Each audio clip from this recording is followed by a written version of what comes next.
Whoa, whoa, oh. Whoa, whoa, oh.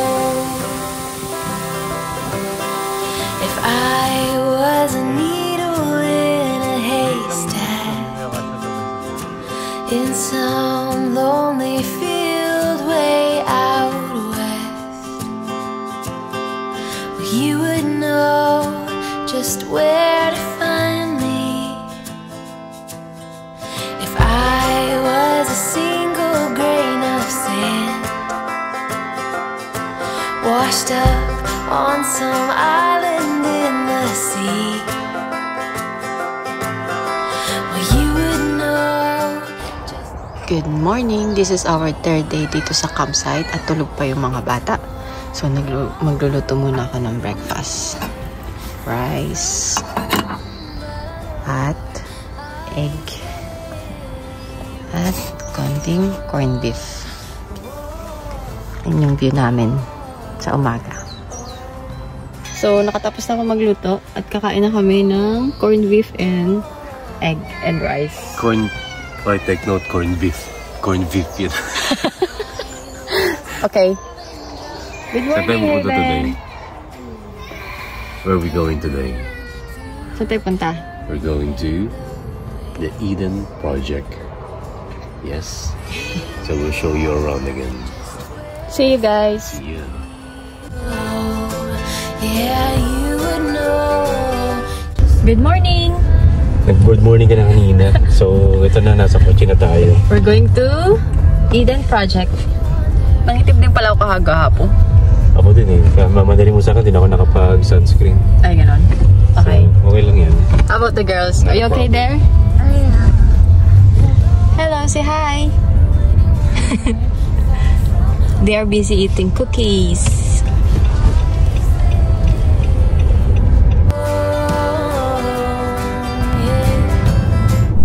Kapag nga pala mayroon kayong mga kasabay or mga kasalubong na nag-ride ng kabayo, importante na bagalan yung takbo at bigyan ng respeto yung mga horse riders.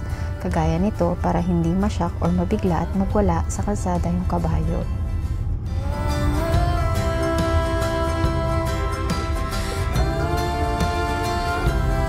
So ito, nakarating na tayo dito sa bakuran ng Eden Project. Close pa.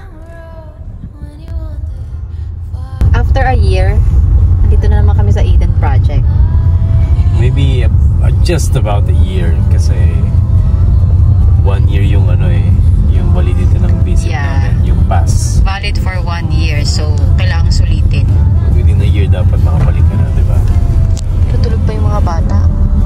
Ayun na sila, ayun na sa gilid yan, sa kaliwa mo. Ayan na, dito na tayo. Kita na ba?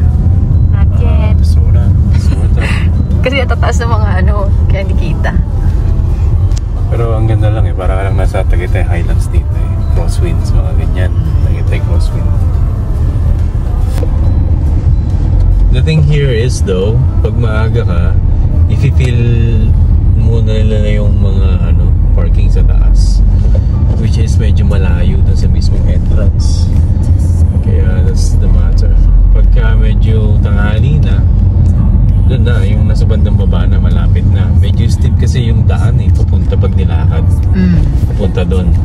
So, pag tanghali na, puno na yung taas, doon na sa bandang baba magpapark. Hindi na ganun kalayo yung lalakarin papunta sa mismong entrance. Tulad yan, ayan. Kita mo to, puno ko yan si Tapang, sabihin yan.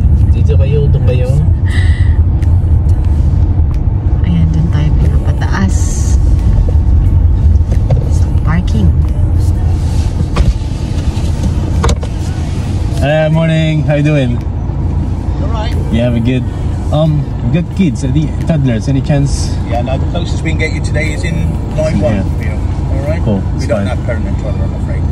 No problem. Thank you. Thank you. Meron pa kayang space doon? Parang na-traffic na sila.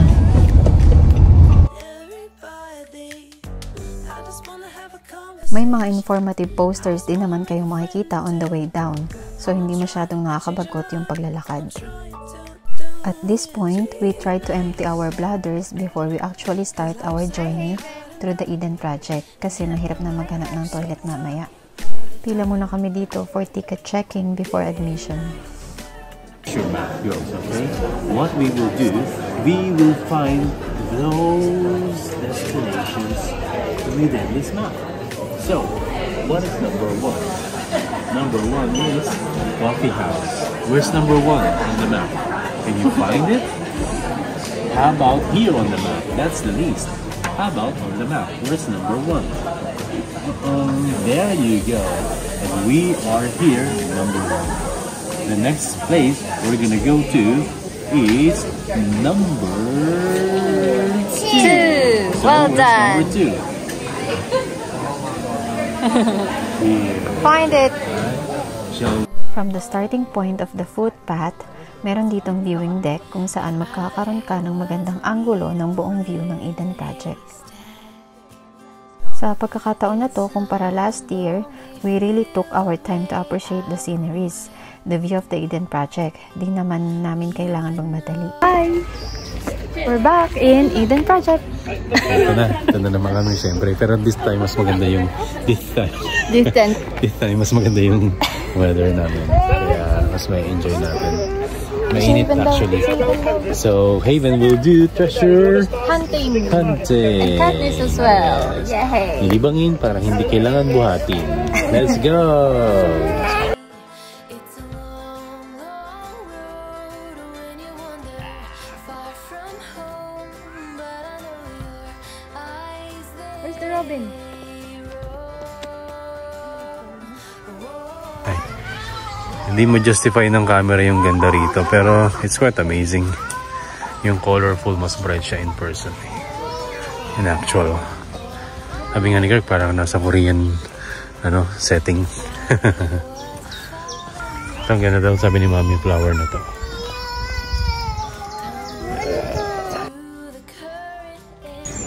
And also that kind of flower here. Oh. You go into that dome, Bayou Dome.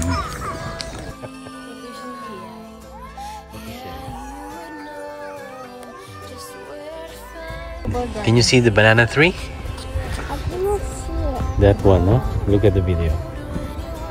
Those trees, those are banana trees with very long leaves. We can go there.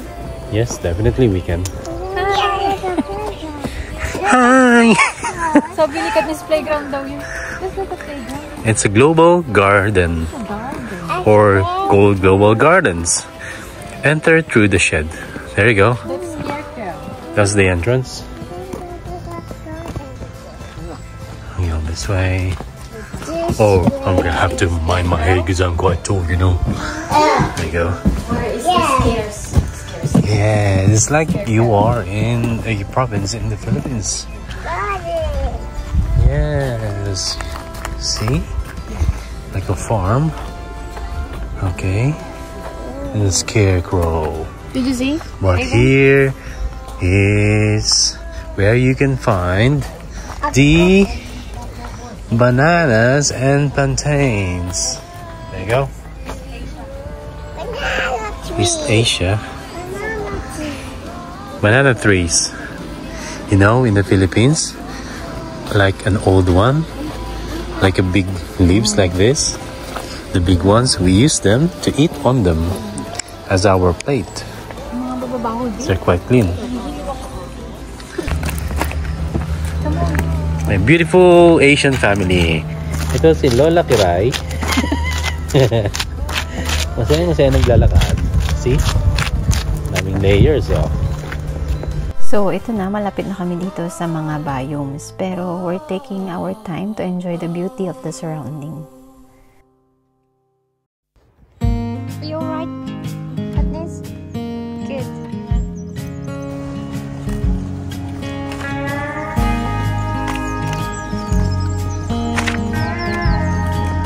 Let's get in here. It's nice and beautiful here, huh? Town I didn't know. I never got her Her name, mouth is hurting. but I had a light, and she was a flame.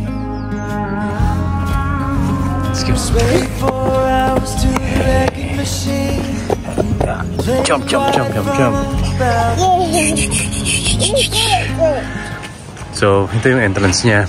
Pagpapasok ka dito sa rainforest or sa, yes, rainforest biome, taka dito yung tropical one, isa lang yung entrance nila. Dito lang din. Ayan o, kakaliwa ka na pala. So, rainforest, sa kaliwa. Yung Mediterranean pala, hindi pala tropical. Mediterranean sa kanan.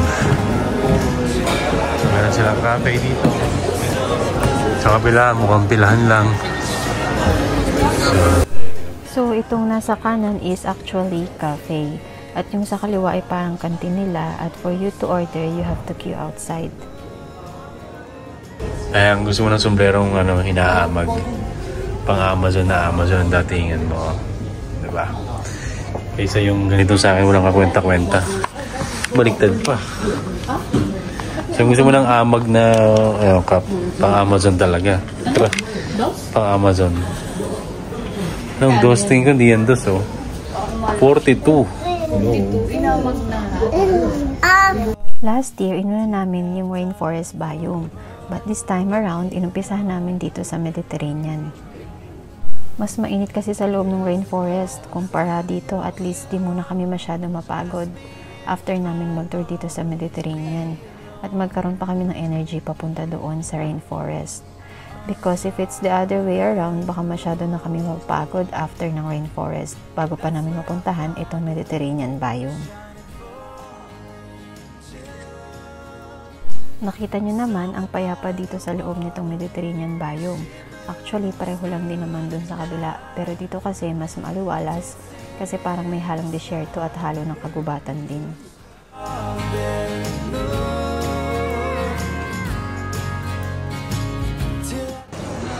These are real grapes.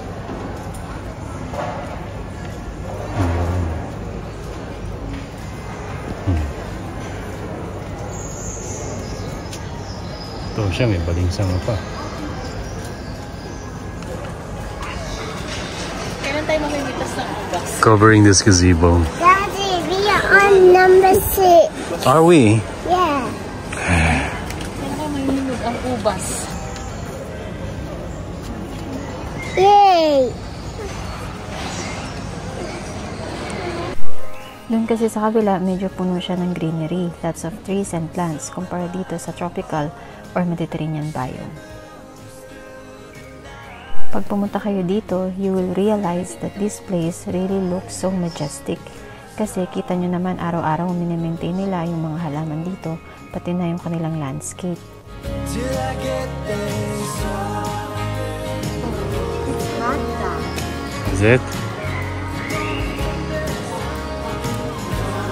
Pagod na?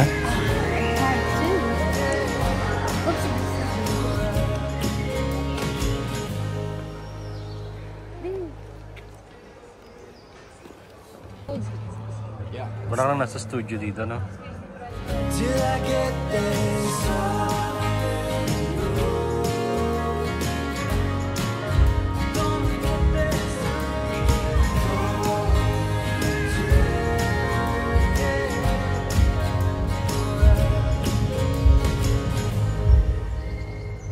If you take your time at pinasa mong maigi, makikita mo kung saan galing yung iba't ibang uri ng mga plants dito. Kagaya na lang itong mga sili na to, di ko akalain ganito pala karami ang klase ng mga sili. I'm not sure if we have seen these sculptures before. Maybe they signify something about the cultural diversity or ethnicity of certain part in the Mediterranean region.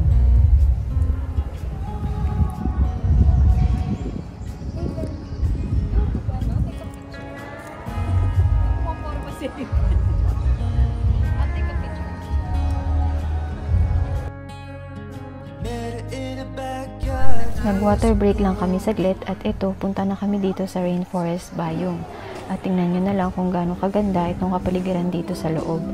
Napakaraming iba't ibang klaseng halaman. Meron ka rin makikitang ilang hayop na pag-alagala sa loob nitong rainforest biome. Kagaya ng mga manok or ibon at iba pang maliliit na hayop.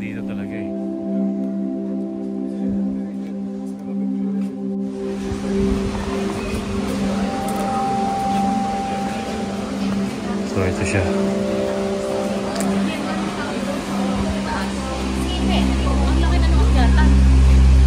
Same lang yan. Try natin makatulit to. Hindi tayo mahilo.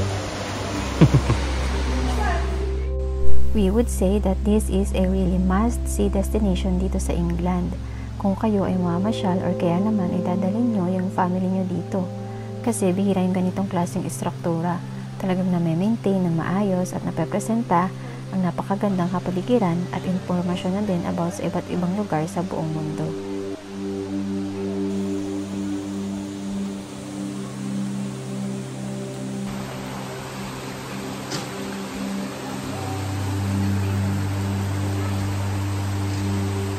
Kagaya nitong kubol na to, pamilyar ba to sa inyo?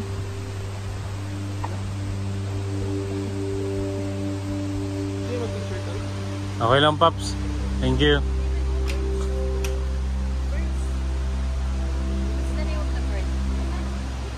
Ganyan naman bahay ko sa Pinas, kaya okay lang. Record. It's alright. Okay, diyan ka lang. Siyempre, picture-picture muna tayo pag may chance. So, actually, meron silang post dito sa loob ng dome. And it somehow helps sa humidity at mabawasan din ng konti yung init dito sa loob.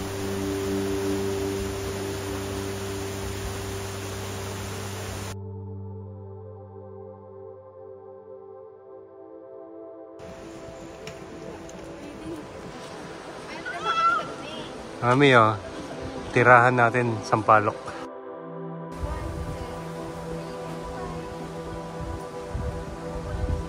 Kagaya ng ibang part na may iba't ibang section din itong biome. So marami ding lugar kung saan pwede kang magpahinga. Lalo na kung kagaya nito na nagbubuhat ka ng bata at kailangan mo ipahinga ang iyong braso, paa at katawan.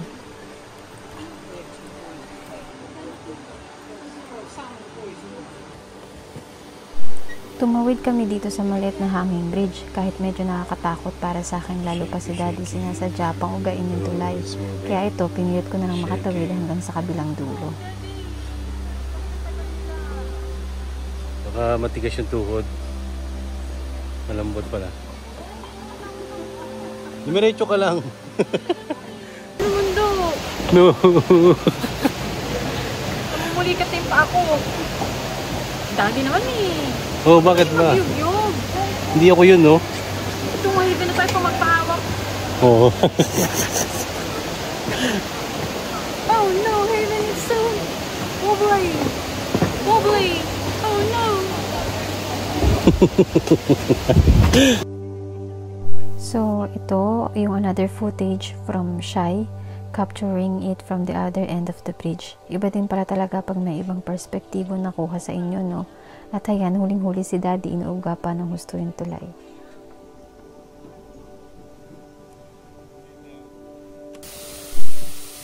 It's just so refreshing to stand next to this artificial waterfall na meron pang konting hamog-hamog. Oh, look at that. A red pineapple. That's pineapple. Hey na, pineapple. Alala ko may tanim kami dati ganyan sa likuran.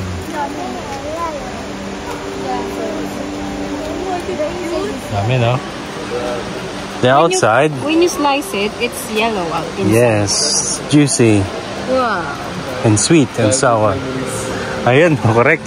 Ano? Pangturumpo. Inaano ko to. Parang ano, yung tawag sa amin yun, tirador. Tirador, oo. Ano, guwaba na. Tirador. Hahanap ka ng yung matibay na sanga, no? Na letter Y, correct. Tsaka ano, sa amin, dati may gumagawa niya turumpo, tinuturumpo. So, tumaas ng husto yung temperatura dito sa loob ng biome, kaya sinarado nila yung daan papunta dun sa tuktok. Kasi baka magkaroon ng mga magko-collapse or mahilo dahil sa sobrang init. Sayang lang, then after few minutes binuksan ulit nila, pero too late na for the men to go up.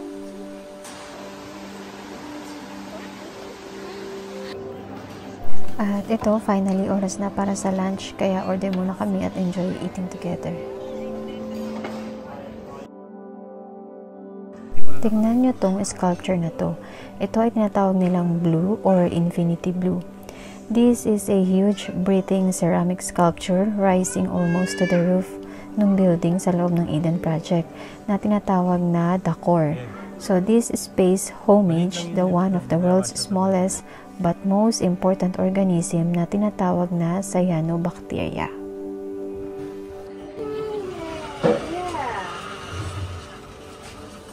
So itong dark roof building na may mga spikes, yun ang The Core. At ito, pabalik na kami sa main entrance at meron din kayong makikitang mga scenery on the way there. Pwede rin mag-picture-picture muna paglabas nyo ng elevator. So, kakatapos lang namin sa Eden Project. Kamusta naman namin? Pagod ka ba? Yeah, because hindi kami nakapagdala ng prop or pushchair. Buggy or stroller. Stroller. Ano mong gusto yung tawag doon? Yung mga bata, napagod din. So, nagpapabuhat. So, mas pagod kami. At saka yung weather, medyo hot. So, kami ay talagang medyo madaling mapagod sa ganun. Siyempre, kasi yun naman siguro, no? Nakakapagod. So, dapat, next stop natin ay Sa town. Town. Since pagod na kami maglakad-lakad. May town doon na tinatawag na, nakalimutan ko tawag sa town. Pero may maganda siyang view eh. Parang across the other side of the water, mayroong island na makikita mong pag ganon, yung mga tao, yung mga bahay. So, ang ganda sana ng view. Kaso, puro lakad-lakad na naman ulit doon. So, nag-desisyon kami, diretso na kami sa skip na namin yun. Diretso kami sa next stop on the list, which is yung Carleon Bay Beach, I think. Carleon. Para relax na lang, chill na lang. Pag water kung kailangan, pero hindi na nakakapagod. Yun, so kita tayo ito. Pakita namin sa inyo. May park pa si Mayor dito ah. Mayor. Lagi mo naman ko yan. Sorry. Yes. Thank you. Ito ang sistema namin ngayon dahil sa mga anak namin magagaling at masisibag. Lakad-lakad, hakbang-hakbang para tayo sa Pilipinas yan pag ganyan. Ito, ang tarik lang pala ng mga akyatin at babain dito. Pero hindi naman ganun kahaba. Oh. Not too bad. What are you saying, Katniss? Say hey Ben, say ate. At ito, finally nakarating din kami dito sa mismong seashore. Very peaceful, very serene. Wala masyadong tao kasi siguro late in the afternoon na. Tumambay pa kami kanina sa parking sa mga kotse. Yung mga bata kasi ay nagpapahinga at hinayaan muna namin silang matulog bago kami lumabas at naglakad pababa dito sa beach. At talaga namang sulit yung pagpunta namin dito. Ayun, si Daddy kasama si Katniss. Subukan nila mag-dip ng mga toe sa tubig. Kaso sabi ni Daddy, masyado daw malamig.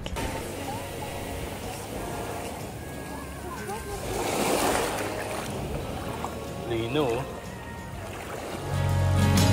Till I get there soon.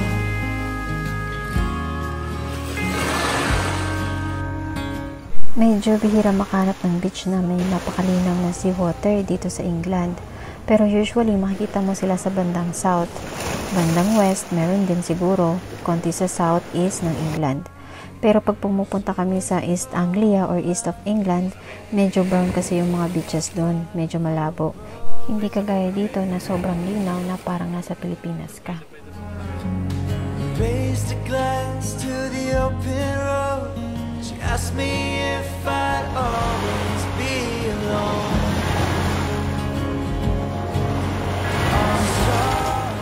Relaxing. Tama na. Relaxing na masyado. Kita nyo naman ang konti ng tao dito at sobrang payapa. Somewhere by the water, she moves through the night, dancing in the sky with a strawberry moon. Till I get there soon.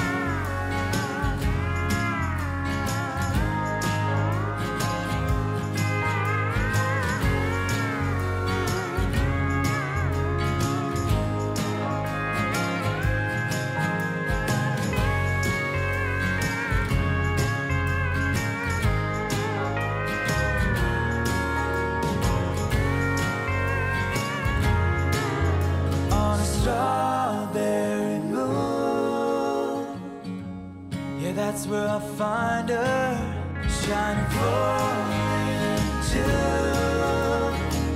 Somewhere by the water, she moves through the night, dancing in the sky with a strawberry moon. So, nakauwi na kami dito sa bahay at may potluck kami tonight for dinner. So, I'll cook chicken nuggets. I prepared vegetable salad and some watermelon. At ito na, kainan time na. I think mga 9 PM na to, pero maliwanag pa rin naman.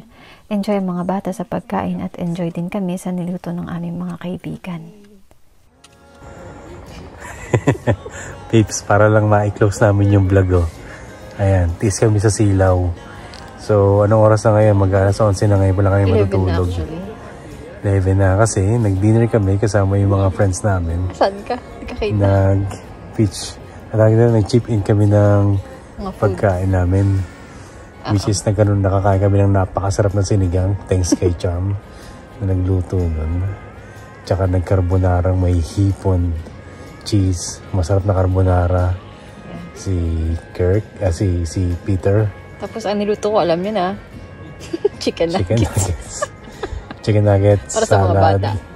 Salad, tsaka watermelon. So, yun naman, okay din kasi syempre, maraming food.